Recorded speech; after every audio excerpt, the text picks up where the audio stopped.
Tony কি হয়েছে? ও সিঁড়ি থেকে নামতে কি আপনি একটু মাথায় লেগেছে। কি যে করো না। তো কি দরকার ছিল অত তাড়াহুড়ো করে সিঁড়ি থেকে নামা? যদি কিছু হয়ে যেত? কি আর খুব জোর হলে মরে যেতাম। আমার খুব শখ, তাই না? একবার ভেবে দিয়ে গেছি তো যদি কিছু হয় তাহলে আমার কি হবে? আমার তুমিও না উল্টো পাল্টা কথা বলে বন্ধুটাকে কাঁদিয়ে দিলে তো।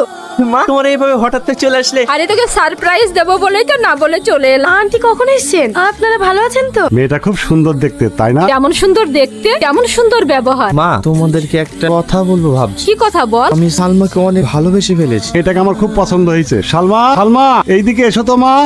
টনি তোমাকে খুব ভালোবাসে। তোমার যদি কোনো আপত্তি না থাকে 1 সপ্তাহের মধ্যেই তোমাদের বিয়ে দিয়ে দেবো। সালমা, তোমাকে একটা কথা বলবো, তুমি কি রাখবে? অবশ্যই রাখবো, বলো। আমি তোমাকে ভালোবাসি, তোমাকে বিয়ে করতে চাই। আমাদের বাড়ির সবাই রাজি, শুধু তোমার মতামতটাই জানতে চাই। কি হলো চুপ করে থাকলে যে? যদি তোমার অসুবিধা থাকে আমি তোমাকে এই বিষয়ে কোনদিন কথা বলবো না। আসলে টনি, তুমি ওকে নিয়ে কোনো চিন্তা করো না। ও যদি আমাদের এই কথাটা শোনে না, ও আমার থেকে বেশি খুশি হবে। আচ্ছা ঠিক আছে, তোমাকে আমি বিয়ে করব, কিন্তু আজ থেকে 1 মাস। আমার কিন্তু একটা শর্ত আছে, আমাদের বিয়ের আগে টনি কিন্তু যেন আমাদের বিয়ের কথাটা না জানতে পারে। আমরা দুজন মিলে ওকে সারপ্রাইজ দেব। এই দেখ, ভালো লাগছে না? হ্যাঁ ভালো লাগছে। যার জন্য এটা কেন টনি তোমাকে কিছু বলেনি বাবু? টনির বিয়ে যে, মেয়েটা কি? এই যে সালমা, এর সঙ্গে টনির বিয়ে। সামাদ, এই সামাদ, এই তোমার চোখের সামনে থেকে চলে যা, তাহলে কিন্তু আমি হাত তুলতে বাধ্য হবো। তুই ওর সাথে এরকম ব্যবহার করছিস কেন? তুই জানিস না ও তোর আর আমার বন্ধুত্ব নষ্ট করার চেষ্টা করছে। তোর বাবা যেমন ওর সঙ্গে বিয়ে দেওয়ার জন্য কেনাকাটা করছে, ঠিক তেমনই আমার বাবা ওর সঙ্গে বিয়ে দেওয়ার জন্য কেনাকাটা করছে। ও তোকেও বিয়ে করার জন্য রাজি হয়েছে, আমাকেও বিয়ে করার জন্য রাজি। ও একটা বেঈমান। আমাদের এটা কি বলছো? ও যেটা বলছে সেটা কি সত্যি? ভাই তুই কি ভেবেছিস তুই আমাদের বন্ধুত্ব নিয়ে ছিনিমিনি খেলবি?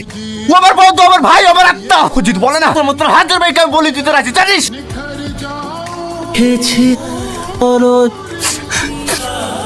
সালমা কাঁদতে কাঁদতে কোথায় চলে গেল? আমি এত চেষ্টা করে আটকাতে পারলো না। হ্যালো, ঠিক আছে স্যার, সালমার খোঁজ পেয়ে গেছি, তাড়াতাড়ি আয়। তোমরা অনেক দেরি করে ফেলেছ, সরি।